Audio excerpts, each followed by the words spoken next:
سنت اور قرآن میں تقسیم کے پس منظر میں بات کی جاتی ہے کہ بعض احکام کو آپ قرآن سے انیشیٹڈ اور بعض کو سنت سے انیشیٹڈ مانتے ہیں۔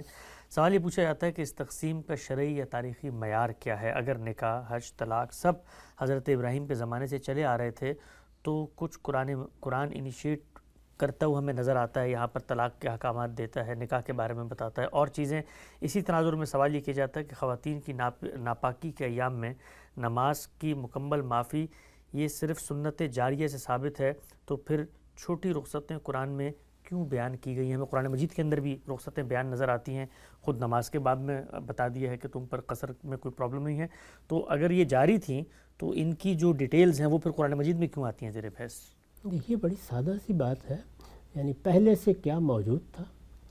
ظاہر ہے جو پہلے سے موجود تھا اسی سے رسول اللہ متعارف ہوں گے۔ جی اگر کسی چیز میں کوئی بدعت داخل ہو گئی ہے، کوئی چیز اپنی صحیح شکل میں باقی نہیں رہی، لوگوں نے اس کو بگاڑ دیا ہے، تو اس کی تجدید کی جائے گی، اس کی اصلاح کی جائے گی۔ جی اگر اس کو زندہ کرنا مقصود ہے تو بتایا جائے گا وہ کیا چیز ہے۔ تو قرآن مجید اس اصول پر بات نہیں کر رہا کہ یہ اصل ہے اور یہ فرع ہے، وہ اس پر بات کر رہا ہے کہ وہ کیا چیزیں ہیں جو پہلے سے معروف ہیں،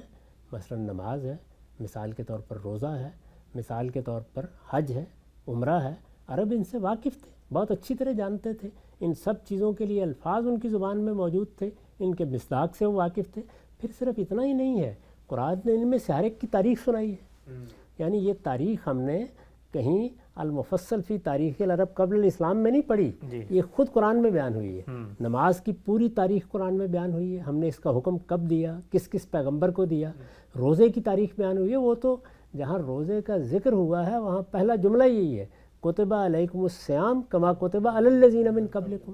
اسی طرح حج و عمرہ کی پوری تاریخ، یعنی سیدنا ابراہیم نے کب یہاں آباد کیا تھا، وہ واقعہ کیا ہوا تھا، پھر کس طرح سے گھر کی تعمیر نو کی گئی تھی، وہ سب کچھ بیان کر کے پھر یہاں تک بتایا ہے کہ پھر ابراہیم سے ہم نے کہا کہ اب تم اعلان کرو کہ لوگ اس گھر کا حج کرنے کے لیے آئیں، اس کا عمرہ کرنے کے لیے آئے۔ تو یہ تاریخ خود قرآن مجید میں بیان ہوئی ہے۔ اس وجہ سے یہ جو پوچھا گیا ہے کہ وہ نص کیا ہے، تو ذرا تدبر سے قرآن کو پڑھ لیجئے، ایک ایک چیز کے بارے میں خود قرآن بیان کر رہا ہے کہ اس کی تاریخ کیا رہی ہے، یہ کب سے شروع ہوئی ہے۔ تو یہ چیز ہے جس کو سامنے رکھ کر پھر دیکھا جاتا ہے کہ قرآن مجید کسی چیز کا ابتدائی حکم دے رہا ہے یا اس کی تاکید کر رہا ہے، اس کے بارے میں توجہ دلا رہا ہے۔ چنانچہ قرآن کو پڑھ کے دیکھ لیجئے، اس میں آپ کو کسی جگہ نماز کے لیے کوئی ابتدائی حکم نہیں ملے گا، روزے کے لیے کوئی ابتدائی حکم نہیں ملے گا، آپ کو زکوٰۃ کے لیے کوئی ابتدائی حکم نہیں ملے گا، آپ کو اسی طرح حج و عمرہ کے لیے کوئی ابتدائی حکم نہیں ملے گا۔ وہ خالی ہے ان سب چیزوں سے۔ جب وہ ان سب چیزوں سے خالی ہے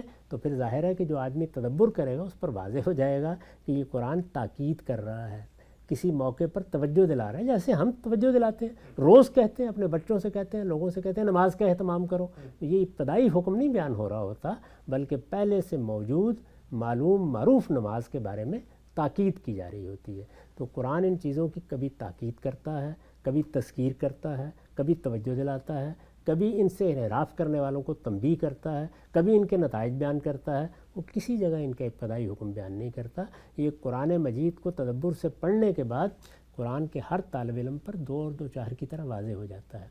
اس کے بعد ظاہر ہے کہ وہ چیزیں رہ جاتی ہیں جن سے متعلق کسی وضاحت کی ضرورت ہے، وہ چھوٹی ہوں یا بڑی، اس کو قرآن ہی واضح کرے گا۔ اس میں یہ اصول نہیں ہے کہ کوئی اصل ہے جو قرآن نے بیان کرنی ہے اور کوئی فرع ہے جو کسی اور نے بیان کرنی ہے، نہیں، بلکہ یہ کہ کس چیز کی ضرورت پڑ گئی ہے، کون سی چیز ہے جس کو واضح کرنا ناگزیر ہو گیا ہے۔ تو قرآن مجید جو پہلے سے چیزیں چلی آ رہی ہیں، مثلا نماز، مثلا روزہ، ان میں اگر کوئی سوال پیدا ہوا تو اس کا خود جواب دیتا ہے، تاکہ وہ چیزیں جو پہلے سے سنت میں مستحکم ہیں وہ اسی طریقے سے قرآن مجید کی شہادت کے ساتھ آگے منتقل ہوں۔ وہاں وہ روایت بن چکی ہیں، یہاں نئی چیز کی ابتدا ہونی ہے، تو یہ کہیں اخبار احاد کے حوالے ہو کر نہ رہ جائے، وہ خود واضح کرتا ہے اس بات کو۔